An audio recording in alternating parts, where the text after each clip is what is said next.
హైదరాబాద్ పంజాగుట్టలో ఒక దారుణాతి దారుణమైన విషయం చాలా ఆలస్యంగా వెలుగులోకి వచ్చింది.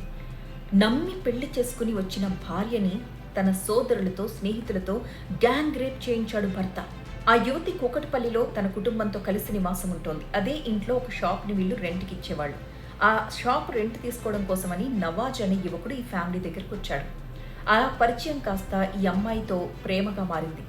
తరువాత పెళ్లి చేసుకుందామని అడిగాడు. అయితే ఇంట్లో వాళ్ళని అడుగు, ఎందుకంటే నీ మతం వేరు నా మతం వేరు, వాళ్ళు ఒప్పుకోరు, నాకు ఇష్టం ఉన్నా కూడా మా అమ్మ ఒప్పుకోదు అని చెప్పిందట. వాళ్ళ తల్లిని ఒప్పించడం కోసం ఈ వెధవ మతం మారినట్లుగా క్రియేట్ చేసి పేరు కూడా మార్చుకున్నానని చెప్పి దొంగ పెళ్లి చేసుకున్నాడు. ఆ అమ్మాయిని పెళ్లి చేసుకుని సేమ్ డే పంజాగుట్టకి తనని ఇంటికి తీసుకుని వెళ్ళిపోయాడు. ఫస్ట్ నైట్ రోజు తన సోదరుల్ని స్నేహితుల్ని దావత్ కని పిలిచి వాళ్లతో కలిసి గ్యాంగ్ రేప్కి పాల్పడ్డాడు. ఇదంతా కూడా ఫొటోస్ వీడియోస్ తీయించాడట. ఎవరికైనా చెప్తే ఇవన్నీ సోషల్ మీడియాలో పెడతాను అని చెప్పి బెదిరించాడట.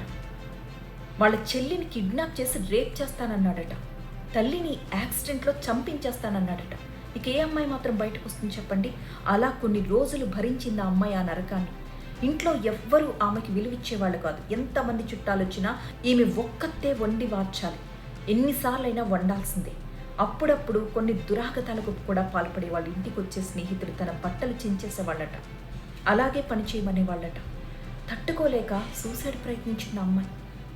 ఫ్యామిలీ మొత్తం కూడా ఇక సూసైడ్ చేసుకోవాలి అనుకుంటున్న టైంలో ఎలాగో చచ్చిపోవాలనుకుంటున్నాం, వీడి మీద పోలీస్ కంప్లైంట్ ఇద్దాం, ఇలా ఇంకో అమ్మాయికి మోసం జరగకూడదు అన్న ఉద్దేశంతో. ఎందుకంటే అప్పటికే వాడి 3 పెళ్లిళ్ళు అయ్యాయన్న విషయం అమ్మాయికి చాలా ఆలస్యంగా తెలిసింది.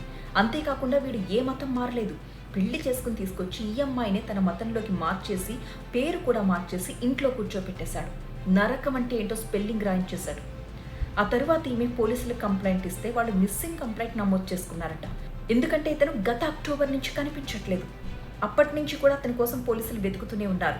ఈ అమ్మాయి దగ్గర డబ్బులు, ఈమె ఫ్లాట్ని, గోల్డ్ని అన్ని బ్యాంకులో పెట్టి లోన్లు తీసేసి ఎంత డబ్బు వస్తే అంత డబ్బు పట్టుకుని అతను ఉడాయించేశాడు. మార్చిలో ఫ్యామిలీ మొత్తం కూడా పోలీసుల ముందు హాజరయ్యారు. 0 FIR నమోదు చేశారు పోలీసులు. ప్రస్తుతం ఈ కేసుకు సంబంధించి విచారణ జరుగుతోంది. ఆ అమ్మాయి కోరుకుంటున్నది ఒక్కటే, ఇంకో అమ్మాయి తనలాగా బలైపోకూడదు. ఇప్పటికే 3 అమ్మాయిలు మోసం చేశాడు, నేను 4వ దాన్ని. దయచేసి వీడి వలలో ఎవరు పడవద్దు, వీడు నరరూప రాక్షసుడు అని చెప్పి ప్రపంచానికి తెలియపరచడం కోసమే తన జీవితం నాశనమైపోతుందని తెలిసిన ఇవన్నీ బయట పెట్టింది ఆ అమ్మాయి.